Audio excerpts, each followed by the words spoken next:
رياضية، 4 مقابلات 4 هزائم. الأسباب يشرح لنا مدرب الفريق الحبيب الجندوب. قلة الخبرة نتاع اللاعبين اللي احنا توا نجدد نقولها، قلت عمناول ونزيد نعاود نقولها، احنا الفريق الوحيد في القسم الشرفي، نجم نقول لك في القسم الوطني في الأقسام السفلى اللي وصلنا نلعبوا ب5 لاعبين ب6 لاعبين يدخلوا الميدان في أول مقابلة من الوسط. نقطة ثانية، الإصابات اللي في بعض اللاعبين الأساسيين خلونا نتعبوا. منير الشيحي بالأمس مع جرومباليا، اليوم مع بني خلاد في مباراة ضد جرومباليا. حكم بروفيسيونيل دخل في تونس، دونك ولات معناها برسك الجولات الكل نجم يخرجوا من ناديهم، يمشي نادي اخر. بون داكوردو عندي ان سونتيمون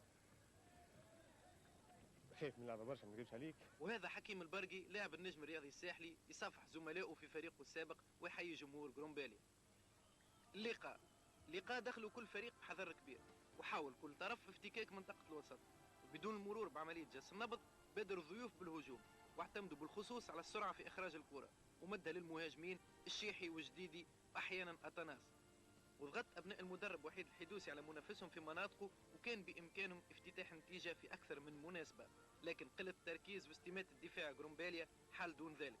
وقتها استفاق فريق جرومباليا ونظم صفوفه وتقدم أكثر للهجوم، واعتمد بالخصوص على التصويبات من مختلف المناطق عن طريق اسكندر حسن والحرباوي، والتجسيم ما كانش حاضر خلال هالشوط لحتى فريق.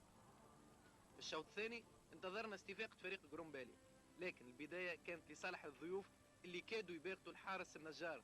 العملية كانت بمثابة الإنذار اللي فهموا الفريق المحلي وقدم للهجوم بكل ثقله، وخلق أكثر من فرصة سانحة للتسجيل.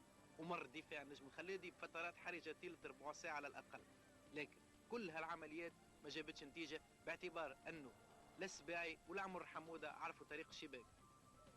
نفس الشأن بالنسبة للضيوف اللي أضاعوا 2 فرص كان بإمكانهم تحويل واحدة منهم على الأقل لهدف. وبنتيجة التعادل تضمن جرومباليا أول نقطة ليها بعد مرور 5 جولات.